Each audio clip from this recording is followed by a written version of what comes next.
New details in a deadly double shooting in Oshawa. A man and woman killed. Tonight, what we're learning about the victims, the suspect, and the violence that erupted in the usually quiet neighborhood. Good evening. A man has been arrested and charged with 2 counts of first-degree murder. The victims, a former couple, had 2 boys together and were well known in the community. CTV's Beth McDonnell joins us live from Jane Avenue and Glen Forest Street in Oshawa with tonight's top story. Beth. Michelle and Nathan, neighbors and loved ones are beside themselves with grief. There is now a memorial at one of the 2 crime scenes on this street. People are asking, why were 2 parents shot and killed? Close friends break down in tears, trying to console one another. The grief on this residential Oshawa street is raw and unbearable. Anna and I have been best friends for 18 years. She was like a sister to me. All I can say is she was the most beautiful soul. She would do anything for anyone. Like, this could not have happened to someone more who did not deserve this. Just an amazing mother, an amazing friend who just really had just nothing but hopes for the future. And that's all been taken away from her now. Saturday afternoon, Adriana and Patrick Montgomery, both 42, were shot and killed, leaving behind 2 boys. Separated, they lived in different homes just a few hundred meters away on the same street. The police were called to Jane Avenue and Glen Forest for sounds of gunshots. They arrived on scene there and located Patrick. From there, they had received information that led them down to the second address. Police then attended that second address and located the female who had also been shot. The principal at Bowmanville High School writing in a letter, Adriana was a longtime art teacher. We are all deeply saddened by this loss. Ms. Montgomery was a dynamic and charismatic teacher whose profound influence on students and colleagues will serve them deeply for a lifetime.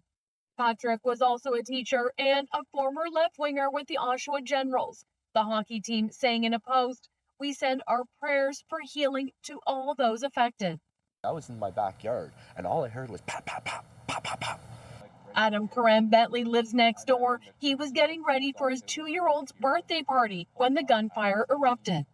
I had my phone in my left hand and I'm like, hey bro, I was like, did you hear that? It sounded like gunshots. And I kind of reenacted the pop, pop, pop sound. And he kind of looked at me and kind of shook his head. And I would look down further down the street and that's where the second crime scene is. I saw cops down there. So I was like, oh, it must be down there. Well, then he looked at me and he's like, you might want to get out of here, buddy. Within moments, police arrived and Karam Bentley says he saw his neighbor get arrested. His mother says Adriana and the accused were tenants in the same home on different floors. She said they had challenges but never thought anything like this would ever happen. From what I knew of him, anytime I ever spoke to him, he was very soft-spoken, just a real nice guy that you would not expect that to happen. So in my opinion, I feel like he snapped, and unfortunately you can't take that back. Now it's a street gripped in tremendous shock and sadness. Police have charged 30-year-old Mark Gordon with 2 counts of first-degree murder. Tonight he remains in custody. Reporting live, I'm Beth McDonnell. Nathan, Michelle, back to you. Thank you, Beth. Also tonight, Donald Trump's running mate revealed. The now official GOP presidential nominee makes his pick for VP. Who is J.D. Vance? We're live at the Republican National Convention, still ahead. We turn to the acceleration of expanded alcohol sales in Ontario amid an LCBO strike. As the labor dispute keeps stores closed, today the Ford government announced it is speeding up plans to sell booze in more places. CTV's John Musselman joins us live with those details. John.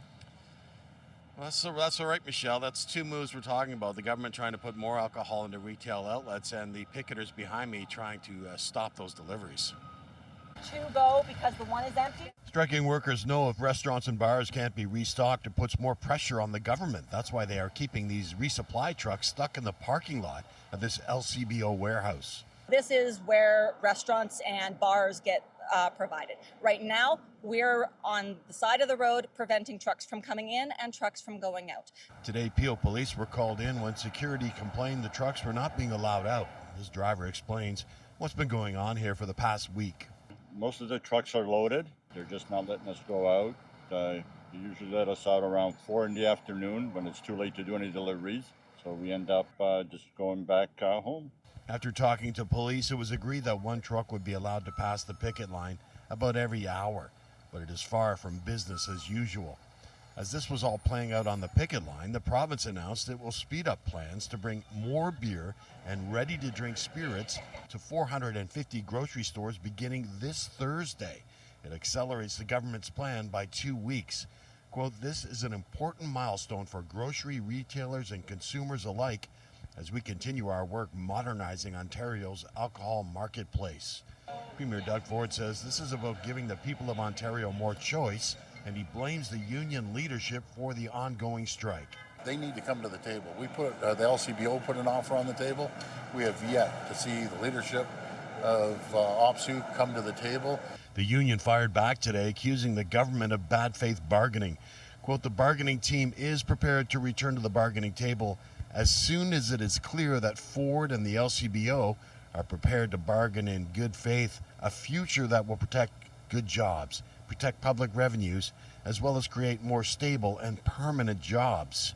Meanwhile, there is concern mounting in the restaurant industry. The summer months are a critical revenue period. It's dramatically impacting us, and it's really frustrating. These are hardworking, independent business owners that have been through an incredibly challenging time in the last 4 or 5 years. This is disrupting our supply chain that is so critical. We have 14,000 businesses that are dependent on alcohol sales. It's a key part of their revenue. And we spotted these empty alcohol shelves today at 2 large retail and grocery store outlets in Etobicoke. The government backed away from a plan to reopen 32 LCBO outlets on July 19th. Instead, it will effort to resupply bars through online orders. Still, those orders need to be delivered by truck. Now, this strike has been ongoing since about July the 5th, and no new talks are scheduled. Reporting live in Mississauga, I'm John Musselman. I'll send it back to you. Thank you, John. Still ahead, another day, another delay. Major construction at Spadina and Bloor adds to the city's major traffic headaches. How long will this closure last?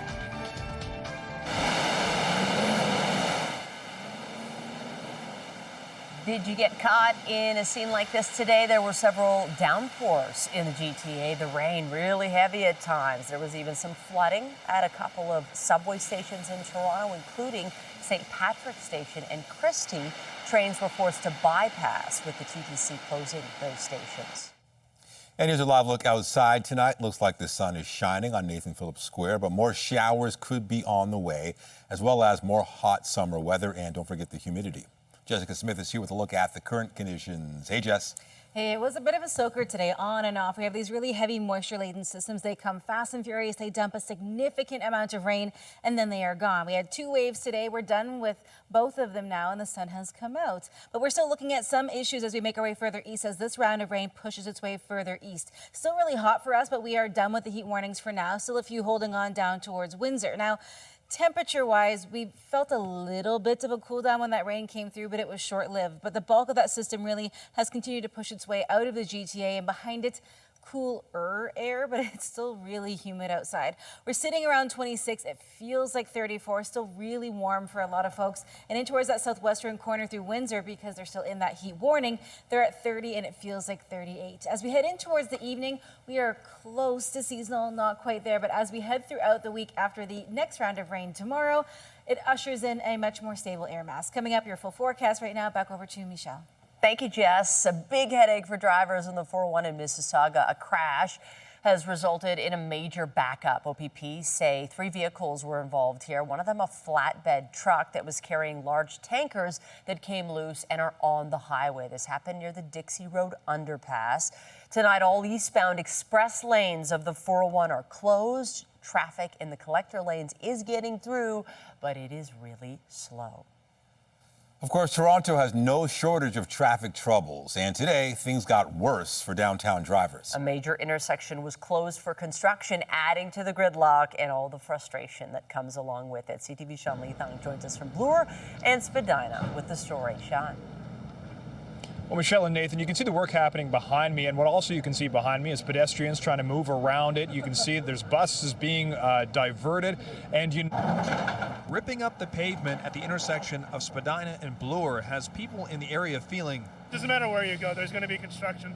Everything's shut down. The Ontario line, the Eglinton LRT, this thing. Yeah, this is the worst. I've lived in Toronto my whole life. This is the worst I've ever seen it. In a summer that began with the construction on the Gardiner to Spadina streetcars being replaced by buses to rolling lane and road closures all around the city. It's crazy. It's construction like all the time. There's a little too much at one time. According to the city, starting today until Sunday, July 22nd, the reasons for this intersection closure include reconstruction of the road base and replacement of the asphalt surface, sidewalk replacement and accessibility upgrades, and permanent raised cycle tracks. For the 510B and 310 buses, they can't get to Spadina Station. They're now being diverted to St. George. I've been seeing it so often. Like, you look over at Huron, you look over at St. George, and it's ongoing. And again, there's no continuity. Ryan Plislak says that it feels like work gets done and then redone constantly. In the areas that were freshly paved and it looked all nice, they rip it up again. So I don't know, at this intersection, there's going to be a tower going up here, there's a tower going up there. While there will be more access for cyclists once the work is done, for now it means navigating through pedestrians on the sidewalk. It's hard. It's hard. The bike lanes are supposed to make the city safer for cyclists, and when you have to deal with stuff like this, it debatably makes it worse. But I'm happy to wait out the inconvenience for the improvement that they're supposed to bring with it. But some say that they're resigned to life in Toronto being full of construction. It's been like this since I was a kid. I'm 30, man. It's been like this all the time. So the people living and working here will just have to carry on until the work is finally done. One bit of good news the city is saying is the work that's going on behind us at this intersection is the last bit of some work that's been going on Bloor for some time. So once this is open, things should be clear for a while. Reporting live, I'm Sean Leathong. Nathan Michelle, send it back to you. All right, thank you, Sean. And take note, there are some changes to nightly subway service this week starting today until Friday. Service will end nightly at 11 on Line 1 between Shepherd West and St. Clair West stations for planned track work. Shuttle buses will run instead. There will also be limited service between Shepherd West and Finch West stations during the same period, with trains operating on a single track to accommodate tunnel maintenance work. The City of Toronto cannot feasibly take over the operations of the now shuttered Science Centre. This is according to a new report out of City Hall. City staff say even if the existing Science Centre didn't require significant state of good repair funds, the city couldn't realistically afford to run the facility. The Ford government abruptly closed the attraction in June, citing major structural problems with the building that would cost tens of millions of dollars to fix.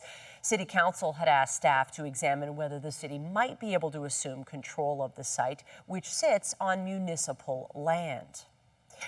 2 days after an attempt on his life, Donald Trump has been officially nominated as the Republican presidential nominee. And not too long before that, the former U.S. president announced who his running mate will be. CTV's Joy Malbin reports. Donald Trump is here in Milwaukee making a big splash, announcing his vice presidential pick will be Ohio Senator J.D. Vance. Meanwhile, FBI agents were at the home of the suspected gunman Thomas Matthew Crooks, who shot at former U.S. President Donald Trump during a campaign rally in Pennsylvania. Late this afternoon, a national security briefing at the White House on the attempted assassination.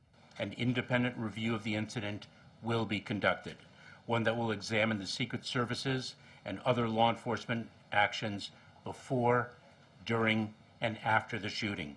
The FBI says the 20-year-old gunman appeared to act alone, armed with a semi-automatic rifle as he crawled onto the roof of a building near the stage.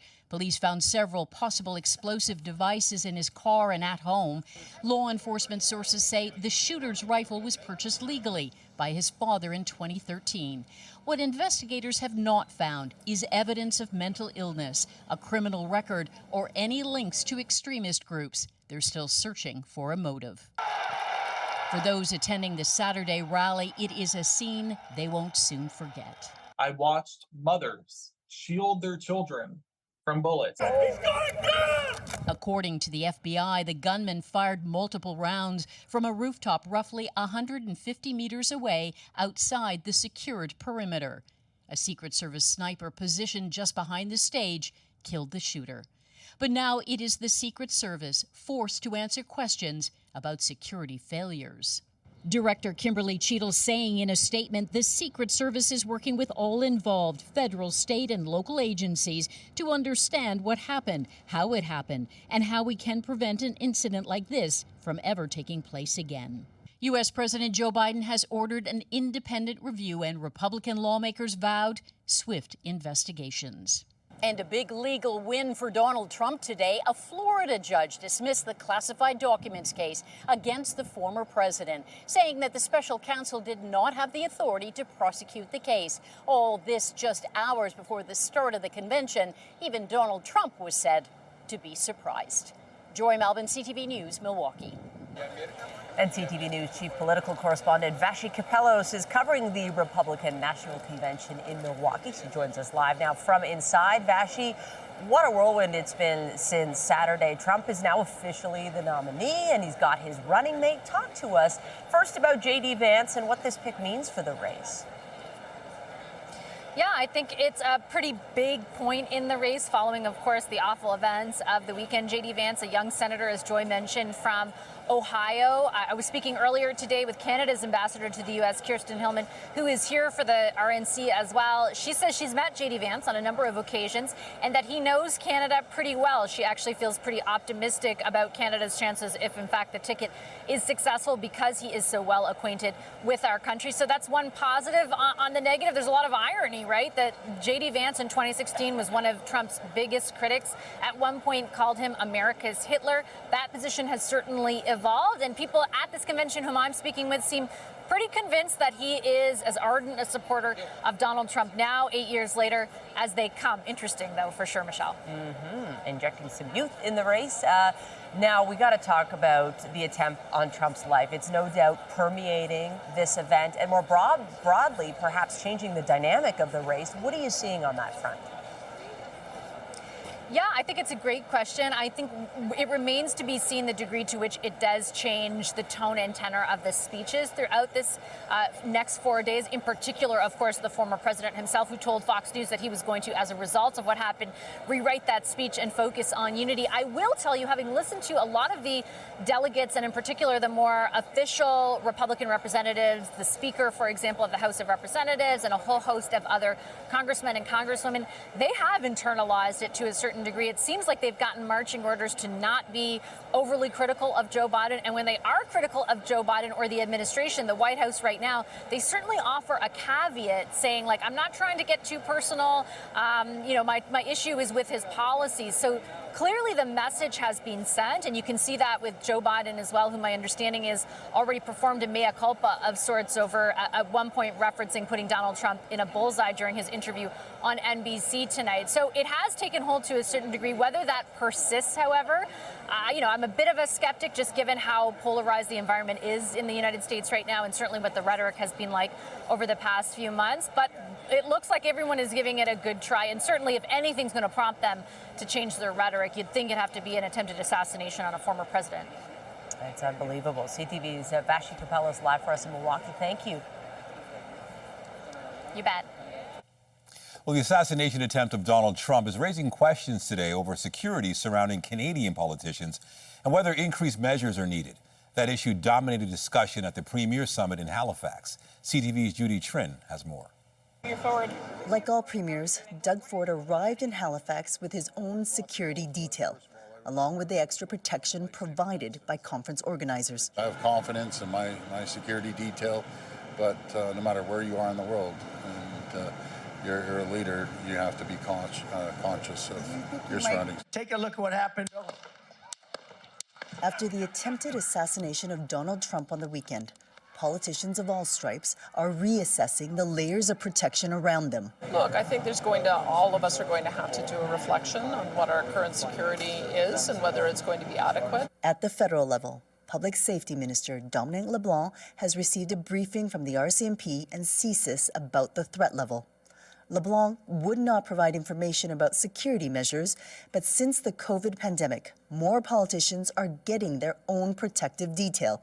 Threats to the Prime Minister, to cabinet ministers, and to other MPs have all increased. We can have politicians who are behind 4 feet of glass, who roll by in motorcades, but never shake hands with a real human being, and then we won't have a democracy. I don't think any political leader who's been in public spaces when there's tension has ever ignored that voice in their head that said, hey, what might happen?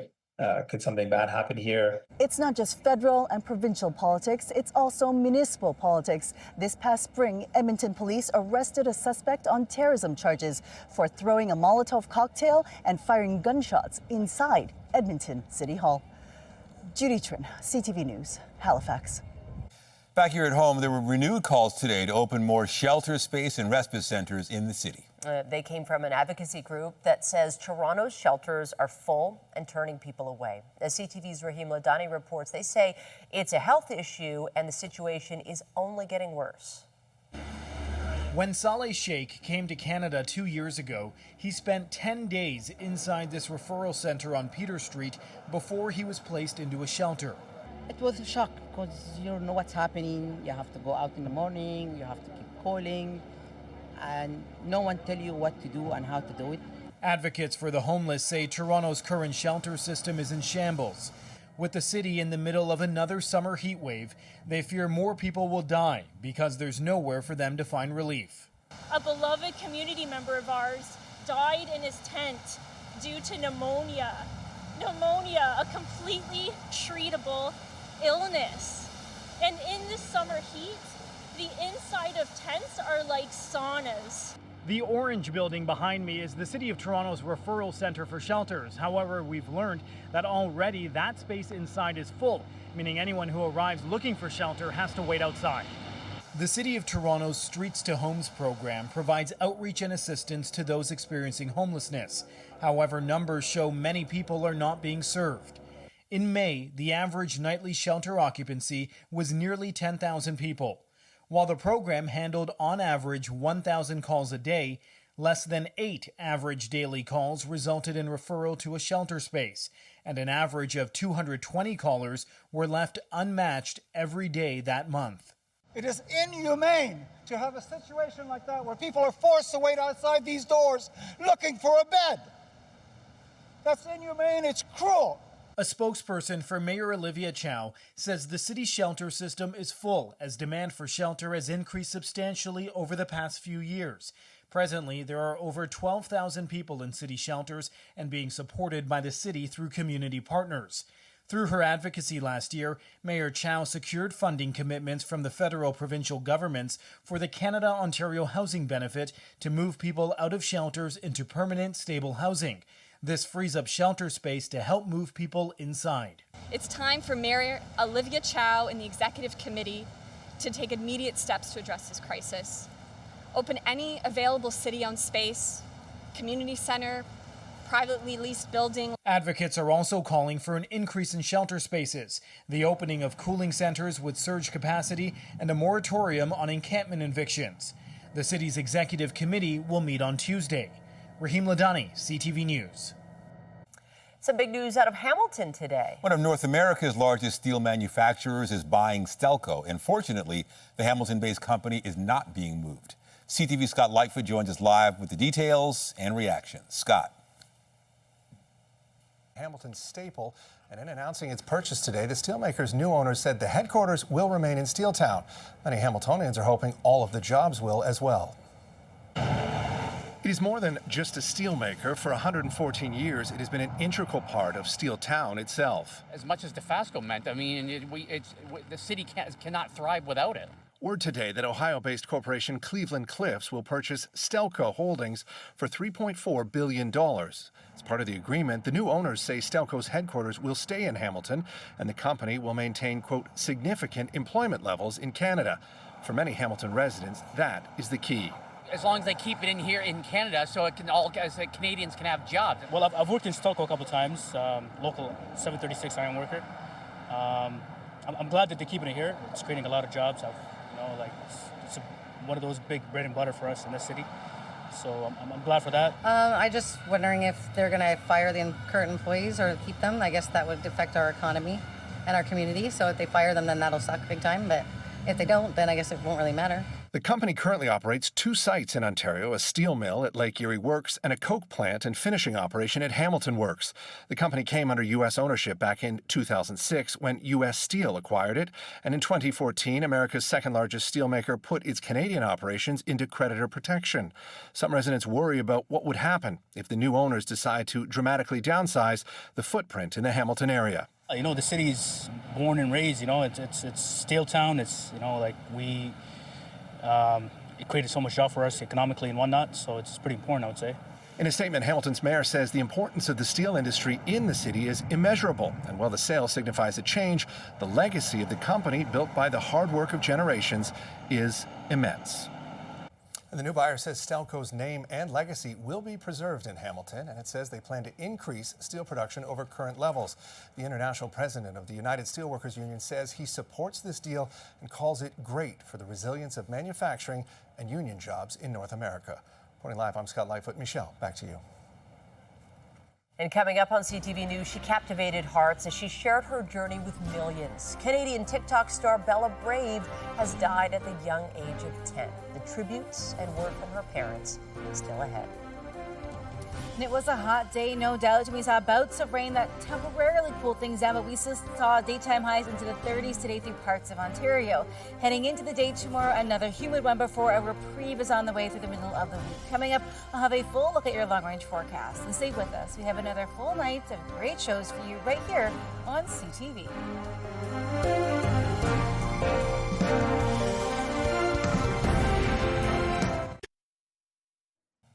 It's been 3 years since a tornado ripped through a South Barrie neighborhood. It left behind a path of destruction that damaged more than 100 homes. And as CTV's Christian Davino reports, the impact is still being felt. Every so often, you still get cracks. Edward Anderson still dealing with the aftermath of a tornado that struck South Barrie 3 years ago. This thing here has been fixed probably about 3 or 4 times. Doors that won't stay shut. Even if you lock it. Fireplaces improperly attached. Then it would have probably leaked carbon monoxide gas inside of the house. Fighting his insurance company due to inadequate work by contractors. We're still living in a basic, what I consider an active scene still. Scaffolding remains outside, ready for work to continue, but delays mounting. Because everything that we're telling them is being challenged by the people that did the work. He and his wife hiring their own team of engineers to prove their claims, and after years of limbo, a slight breakthrough. Their insurance extending the work order to August 31st to replace windows and reattach the back wall. We have a very limited time with the extension, probably not a time that we can meet. Their case, one of more than 2,200 insurance claims according to the Insurance Bureau of Canada, amounting to well over $100 million in damage. The day remembered by Barrie's deputy fire chief. One house had collapsed and there was debris everywhere. The emergency response lasting days, and in recovery, all hands on deck. The roads department who made sure that everything was passable, as well as getting the water, electricity, and utilities turned back on. The aftermath changing how development is handled in Barrie with hurricane straps. Homes built with the threat of natural disaster in mind, and the city fast-tracking a new emergency station in the South End. And it's something that I think is long overdue and should have been done when that area was being built out in Southeast Barrie rather than waiting for something like this to happen. All positive changes for residents in the area, but for those hit the hardest. It's been very difficult. It's very difficult on our kids. They lived through the day of the tornado. They have, 3 years later, it's still not over. Christian Davino, CTV News, Barrie. Well, let's continue talking about the weather. No tornadic activity or anything, but it was rain. It was torrential earlier today. We had some skylights in the newsroom, and it was hard to concentrate. How about you? Yeah, it would just seem like it wouldn't end, and it was again heavy and maybe longer lasting than what we had yesterday. We had these two kind of waves of it today, and they were intense at times. We saw some localized flooding. I've seen some videos from across really southern Ontario, where it was pretty serious in some parking lots. When you have rains like this, they come down so fast, so furious, and they are usually gone within an hour or so, but they do a significant amount of damage. We're free from the rain for now, but we have another round on the way tomorrow.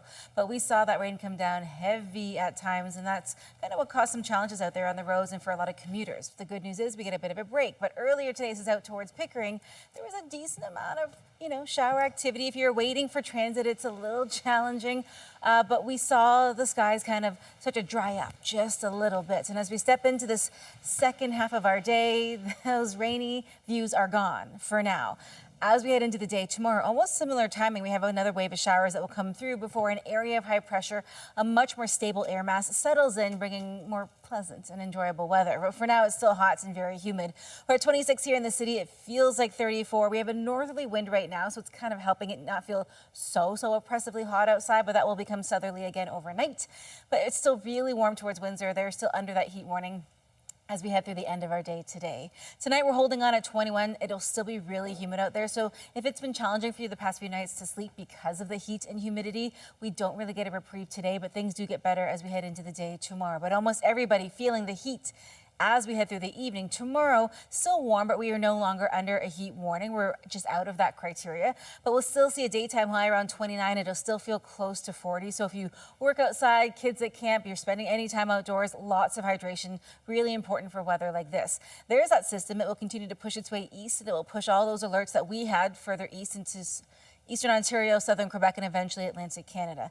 The second wave of showers comes through late morning into early afternoon tomorrow, and then we get a break for a couple of days. For the rest of our evening, it's really not all that bad. It's still a little humid out there, but it's a little more manageable after the rain made its way through. We kick our day off tomorrow relatively dry here in the GTA. The rain starts towards Windsor and London. For us, the chance of rain really begins around 9 a.m., and then we see a few waves as we enter the lunch hour. Again, really heavy at times. When you see those yellows, those reds, those oranges, that's indicative of those really heavy showers and the risk of some thunderstorm activity. But as we get past that, just past the lunch hour, we get a break, and it's dry for the drive home, sunny for the drive home for a lot of people. Overnight, a small wave of showers, but really as we get in towards Wednesday, despite a little cloud cover, we settle into a really nice couple of days. And temperature-wise, we get a little cooler, not cold, just cooler. We dip below seasonal. So hot and humid as we get through our day on Tuesday. Wednesday, it starts to get a little bit better. So, we're chugging towards more manageable heat. And then as we head in towards the end of the week, we dip shy of where we should be, not by a lot, but by about 3 or 4 degrees as we head through our Thursday. And then we start to rebound as we head in towards the end of the week, but high pressure. We have a stretch of really nice sunny days, really seasonal days, and it makes it enjoyable to spend some time outside. I'll send things back over to Michelle and Nathan. Thank you, Jess. Listen to this. Scientists have confirmed a cave on the moon and suspect there are hundreds more that could house future astronauts. An Italian-led team reported today there's evidence of a sizable cave, accessible from the deepest known pit on the moon. It's located at the Sea of Tranquility, 400 kilometers from the Apollo 11 landing site. Data reveals only the initial part of the cave. Scientists estimate it is at least 40 meters wide and several meters long, possibly more.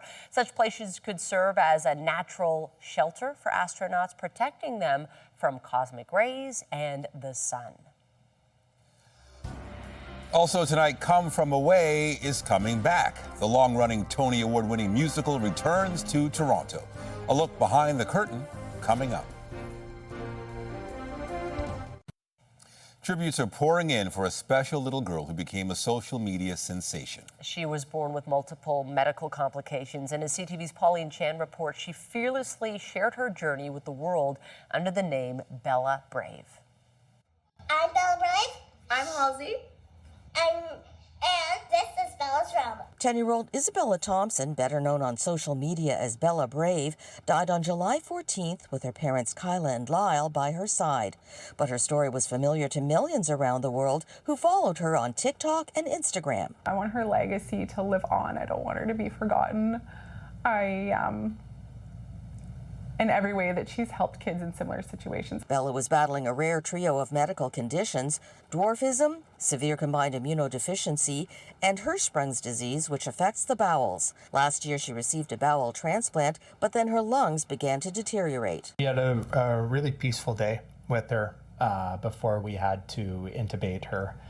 I had been away back home, and I only arrived the evening before, so when I got to see her in the morning, she was very excited. I could tell. Kyla Thompson says Bella made the most of every moment and was the embodiment of the word brave. I drew so much strength through her learning what it meant to her to be brave and how she wanted to share that with the world. And through this difficult time, her parents wanted to speak to Bella's numerous followers. I'm so sorry that she's not with us anymore. We felt your love unmeasurably. She loved each and every one of you. And we just need you guys to know that. And please don't ever stop talking about her. And her spirit will live on through her joyous videos and perhaps even as an organ donor. Pauline Chan, CTV News. Months after telling the world she had cancer, Princess Kate made her second public appearance at the Wimbledon men's finals, much to the applause of attendees.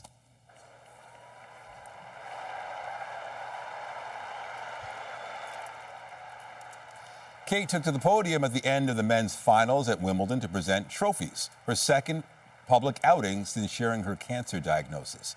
The princess's appearance suggests a return to normal royal programming for the British royal family. The men's final saw Carlos Alcaraz defeat Novak Djokovic, his second Grand Slam victory in 2 years. A member of BTS got in the Olympic spirit over the weekend. Jin, the oldest member of the K-pop supergroup, carried the Olympic torch in the area of the Louvre after recently completing his mandatory military service. The 31-year-old singer is representing South Korea in the torch relay in the hope of spreading a message of harmony and peace. That's according to a statement from the band's production company. The Olympic opening ceremonies are just 11 days away. Well, we all know what happened on September 11th, but the show Come From Away tells the story of what happened on September 12th and the days following. The award-winning show is coming back to Toronto after a pandemic stops. CTV's Andrea Case was there as the crew and cast were revealed today on the first day of rehearsals. Fish and chips and shipwrecks, this is Newfoundland. Welcome to the Rock. Come From Away is the homegrown musical about 38 planes forced to land in Gander, Newfoundland on September 11th and how 7,000 passengers and townfolk came together in the aftermath of the attacks. Co-creator and actor Irene Sankoff. Everything that you see on stage happened, and we stuck to that truth because it is the most shocking thing, most positively shocking thing you could imagine. Created in 2017, the long-running show abruptly closed in Toronto, first when the pandemic struck, and then again when the Omicron virus was discovered. Here on the edge of the Atlantic, on an island in between,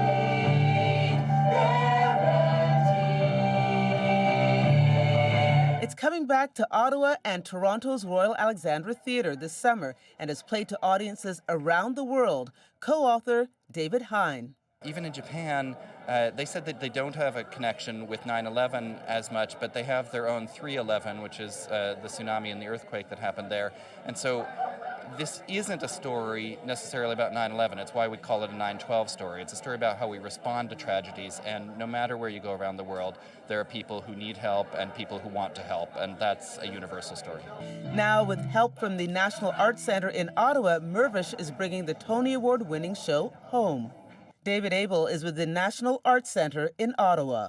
At the time, the Department of Canadian Heritage was looking to help the performing arts return. You know, it was really dire. I think we sort of forget now how bad it was a few years ago, and they made an investment in the National Arts Centre to help bring back the performing arts, both at the centre and in places across Canada, through co-productions, through just sort of stimulus activity to bring it back. And we were able to divert a little bit of that money towards partnering with the Mirvishes and helping bring the show back. Welcome to the Rock. Music is such an important part of Come From Away. This is an ugly stick from Newfoundland and Labrador. There's all types of music in the show, and you can hear how this plays when it opens on August 14th in Ottawa and September 22nd in Toronto. Andrea Case, CTV News. After the break, chipping in to raise money for sick kids in the UJA Federation. NHL superstars use their clubs to drive and change lives at the Zach Hyman Celebrity Golf Classic.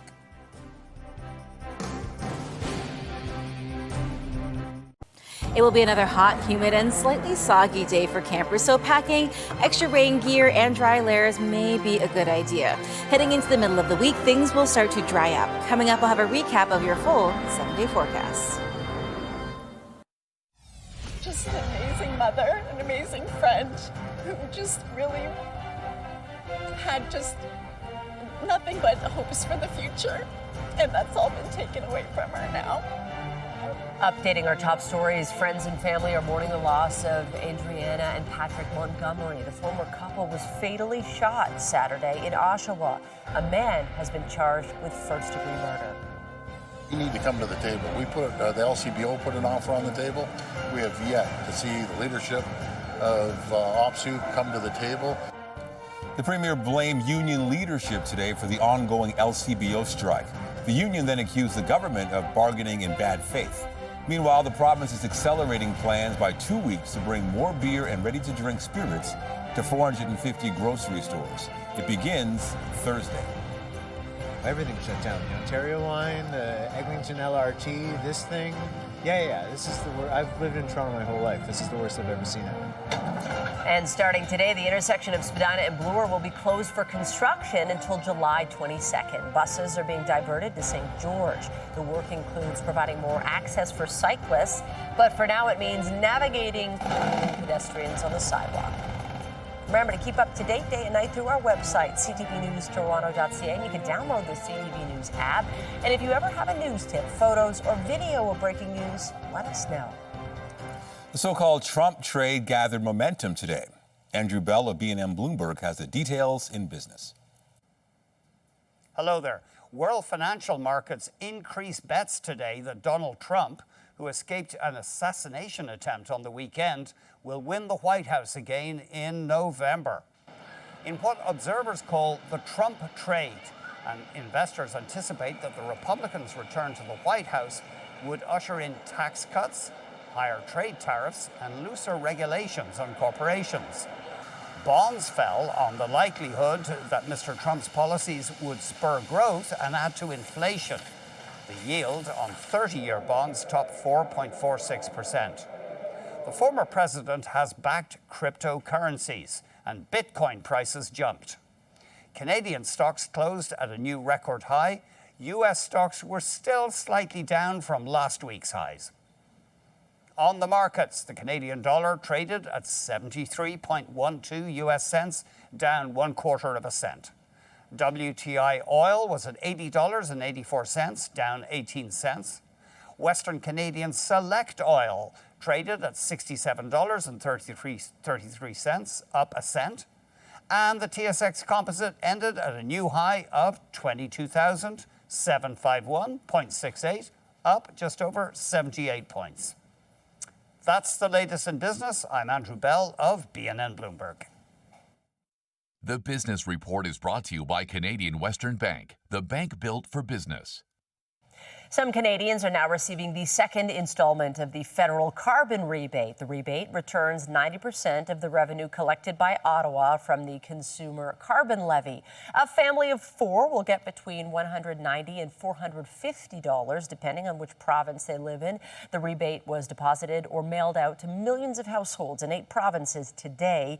BC and Quebec have their own carbon pricing systems and don't receive the federal rebates. Today is also the final day for small businesses to file their tax returns to qualify for an automatic refundable tax credit to offset some of their carbon pricing costs. Just ahead on CTV News, 1 swan, 2 swan, 3 swan, 4. Across the pond, they are counting the swans on the River Thames. King Charles swans, to be exact, the royal tradition known as swan upping, when we return. Tonight, what we know about Donald Trump's new running mate. Strong move on their part. He's an interesting candidate. As questions swirl about security lapses following this weekend's assassination attempt. We'll have that story and more later on CTV National News. And a reminder, the CTV News at 6 podcast is available as a download every weeknight. And a special what's up to those of you listening to the newscast live on News Talk 1010.